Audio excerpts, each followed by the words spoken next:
हमारे प्यारे व्यूअर, आज के वीडियो में हम कक्षा 9वीं के एनसीईआरटी बुक के एक्सरसाइज 1.2 का सॉल्यूशन लेके आपके पास आए हैं। चलिए सॉल्यूशन देखते हैं क्या है। पहला क्वेश्चन जो है, state whether the following statements are true और false, justify your answer. First question में कहा जा रहा है कि बताएं, स्टेट करें, state whether the following questions, ये जो निम्नलिखित क्वेश्चन जो लिखे हुए हैं आर ट्रू और फॉल्स, ये सही है या गलत। और अगर आप ट्रू कहते हैं तो अपने कथन के बारे में है ना कुछ शब्द लिखने पड़ेंगे आपके उत्तर की है ना पुष्टि के लिए। जस्टिफाई योर आंसर, जस्टिफाई का मतलब अपने आपने जो यस और नो कहा है उसको पुष्टि करें, मतलब उसके संदर्भ में कुछ है ना अपने आंसर के संदर्भ में आपको बताना है कि हाँ किस प्रकार से है ना ये सही है और किस प्रकार से गलत है। तो चलिए सबसे पहला क्वेश्चन है कि every irrational number is a real number. आप जानते हैं कि इरेशनल नंबर जो होता है इसको हिंदी में अपरिमेय कहते हैं। क्या कहते हैं? अपरिमेय। अपरिमेय संख्या तो कहता है कि ये जो every irrational number is a real number, प्रत्येक अपरिमेय संख्या वास्तविक संख्या होती है। आपको बताना है कि ट्रू है या फॉल्स है। तो ये आपका आंसर जो होगा ये हमारा ट्रू है, ये ट्रू है, क्योंकि रियल नंबर जो होता है रेशनल प्लस इरेशनल,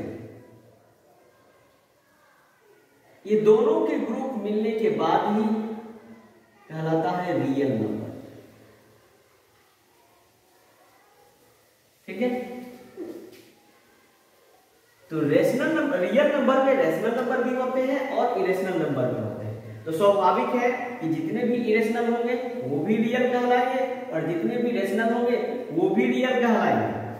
तो यहां पर सिर्फ हमसे पूछा जा रहा है कि every irrational number is a real number, yes and true. अब इसके पुष्टि के लिए आपको एक लाइन लिखना पड़ेगा, as real number is a collection of rational number and irrational number।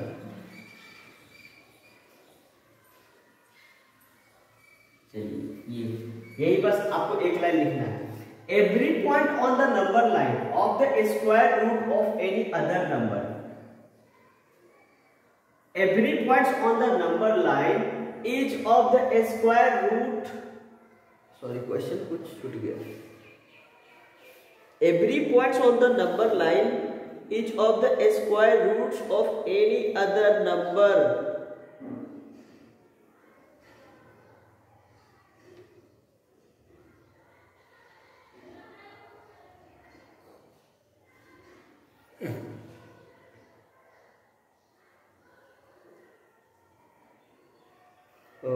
each of the form। अच्छा हाँ, क्वेश्चन ये है कि every points on the number line, every points on the number line each of the form of root m, where m is a natural number, root m where m is a natural number। ठीक है, अब यहां पर जो आपसे पूछा जा रहा है कि नंबर लाइन का जितना भी पॉइंट है, नंबर लाइन पे जितने भी पॉइंट होते हैं क्या वो रूट m के रूप का होता है, रूट m के रूप का होता है, where m is a natural number. अगर m एक नेचुरल नंबर है तो ठीक है, m is a natural number.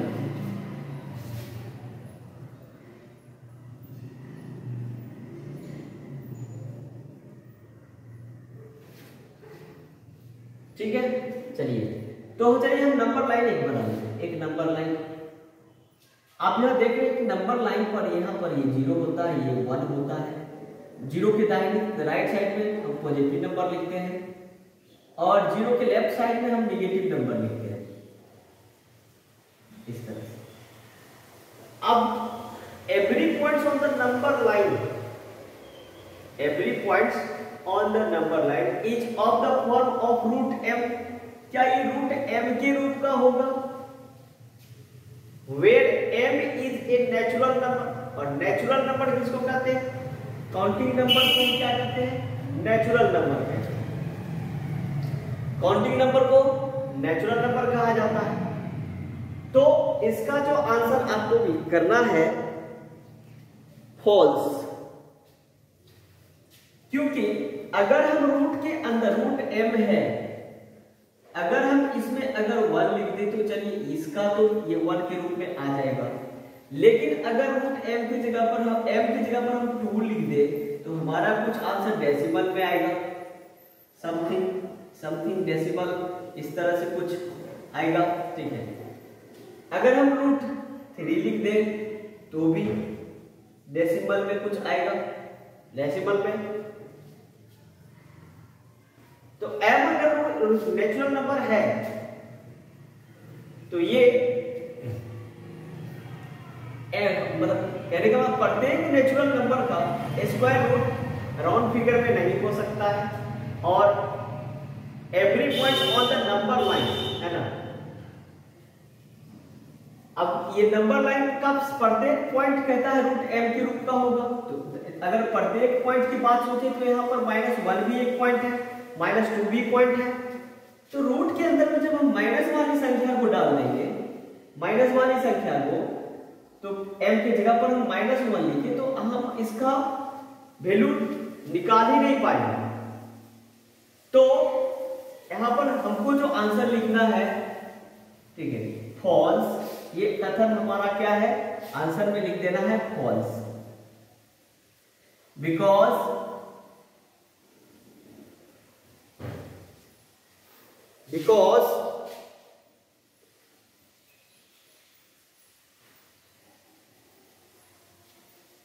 negative number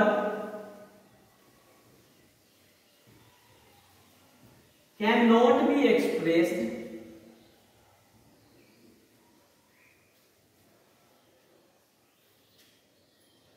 in the form of root m। अगला सवाल है every real number is a irrational number. अब यहां पर तीसरा सवाल यह है कि every real number is irrational number. आपको पहले ही बता चुके हैं कि रियल नंबर में क्या होते हैं? रियल नंबर में हमारे पास रैशनल और इरेशनल, इसमें दोनों नंबर आते हैं। रैशनल में आप कुछ भी लिख सकते हैं, 2/5, 3/5, इस तरह से। इरेशनल में आप √2, √3, √5, ये सारे इरेशनल नंबर में आते हैं। तो दोनों नंबर के मिलने के बाद होते हैं दोनों ग्रुप, ये इरेशनल और इरेशनल मिलकर के जो ग्रुप बनता है उसको रियल नंबर कहा जाता है। तो every real number is a irrational, तो रियल में तो सब आ गया, तो सभी नंबर को तो हम इरेशनल नहीं कह सकते, ये रेशनल को भी इरेशनल नहीं कह सकते। अतः हमारा ये आंसर फॉल्स, इसका ये कथन हमारा गलत है, तो हम लिखेंगे फॉल्स, है ना, ठीक है। लिखेंगे every real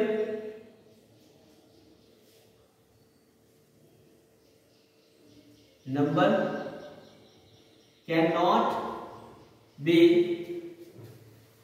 irrational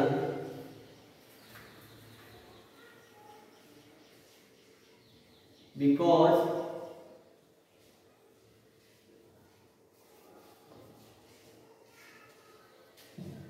real number is a collection of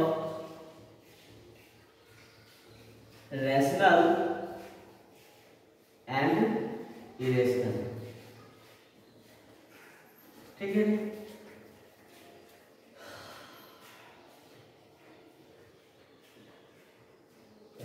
अब जो दूसरा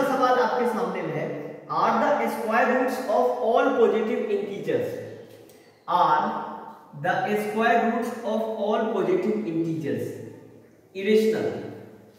अब सबसे पहले हमको यहां पर समझना स्क्वायर रूट, पहला टर्म तो ये square root all positive integers, positive integers. तो इंटीजर्स में हमारे नेगेटिव पॉजिटिव सभी आते हैं और जीरो भी आता है, लेकिन हमको यहाँ पर सिर्फ किसके बारे में सोचना है? पॉजिटिव इंटीजर्स के बारे में। पॉजिटिव इंटीजर्स जो होते हैं वो 0, 1, 2, 3, 4 इस तरह से। तो ये हमारे पॉजिटिव इंटीजर्स हैं। क्या ये इरेशनल होंगे? क्या सभी के सभी? इसके स्क्वायर रूट अगर निकाला जाए, अगर हम 0 पर स्क्वायर रूट चढ़ा दें तो इसका वैल्यू 0 आएगा, 1 पर अगर हम चढ़ा दें तो इसका वैल्यू 1 आ जाएगा। ये रूट 2 के ऊपर चढ़ाएंगे तो ये कुछ डेसिमल में आएगा, लेकिन 3 पर भी चढ़ाएंगे तो ये इसका डेसिमल इसी तरह रहने देते, लेकिन 4 पर चढ़ाएंगे तो ये हमारा आंसर 2 हो जाएगा। देखिए अब इसने कहा क्या था कि are the square roots of all positive integers. अब हमने पॉजिटिव इंटीजर्स के ऊपर जब स्क्वायर रूट चढ़ाया तो 0 का तो वैल्यू आ गया, ठीक है, ये तो रेशनल बन गया, 1 का भी वैल्यू आ गया, ये रेशनल बन गया, ये 4 का भी वैल्यू आ गया, रेशनल बन गया। तो क्या सारे पॉजिटिव इंटीजर्स के स्क्वायर रूट इरेशनल मिल रहे हैं? नहीं, कुछ मिले और कुछ नहीं मिले, तो हमारा आंसर क्या होगा? फॉल्स।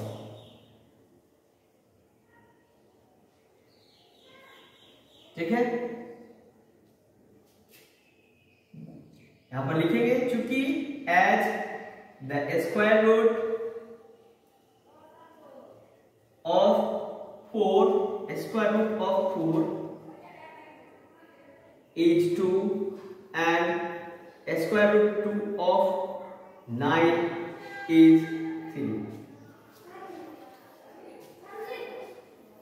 अब अगला क्वेश्चन आपके सामने है, show how root 5 can be represented on the number line.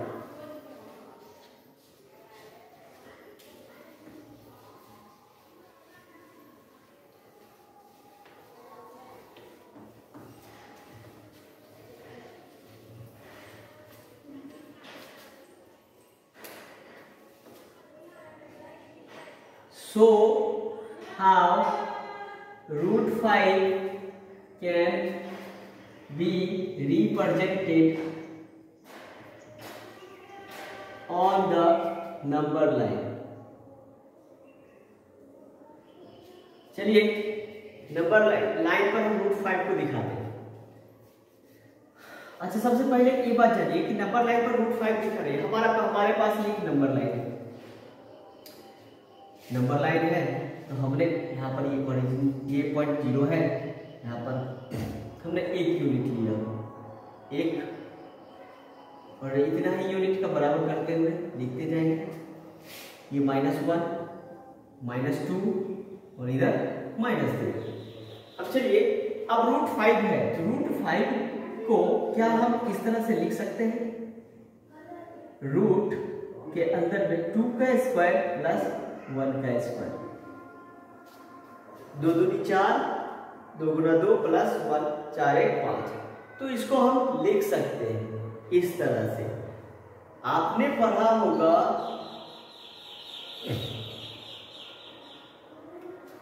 अब ये जो है रूट 5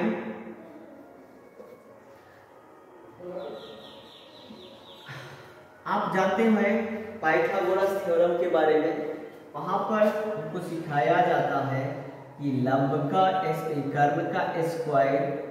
कर्ण का स्क्वायर बराबर लंब का स्क्वायर प्लस आधार का स्क्वायर। अगर हमारा कर्ण अगर 5 है, ठीक है, अगर कर्ण हमारा 5 है तो अगर हम कर्ण को √5 का स्क्वायर करते हैं, लंब हमारा 2 है, 2 का स्क्वायर प्लस 1 का स्क्वायर, तो ये भी 5 बराबर 5, ये दोनों बराबर होते हैं। तो इस प्रकार से हमने ये तोड़ लिया, हमने इसको इस रूप में तोड़ लिया। तो इसमें से या तो एक ये जो होगी मतलब परपेंडिकुलर होगी, परपेंडिकुलर, ये वैल्यू जो होगा परपेंडिकुलर होगा और ये जो होगा एक बेस होगा। तो ठीक, चलिए हम सबसे पहले यहाँ पर देखिए, हम 0 से 1 तक एक यूनिट, एक है तो एक यूनिट, ठीक है। अब आगे क्या है, 2 है, तो यहाँ से हम एक 2 यूनिट का 90 डिग्री का एक लाइन खींचेंगे। ये 2 यूनिट का एक लाइन जो 90 डिग्री क्रिएट करेगा, परपेंडिकुलर होगा।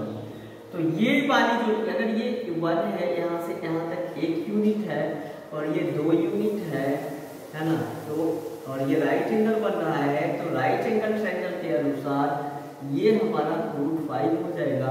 और यहाँ से हम अपना कंपास रखते हुए इसको ऐसे यहाँ पर काट देंगे। ये वाली जो पॉइंट होगी यही हमारा √5 होगा, ये हमारा √5। चलिए आज कक्षा 9 के एक्सरसाइज 1.2 का सॉल्यूशन यहीं पर समाप्त होता है।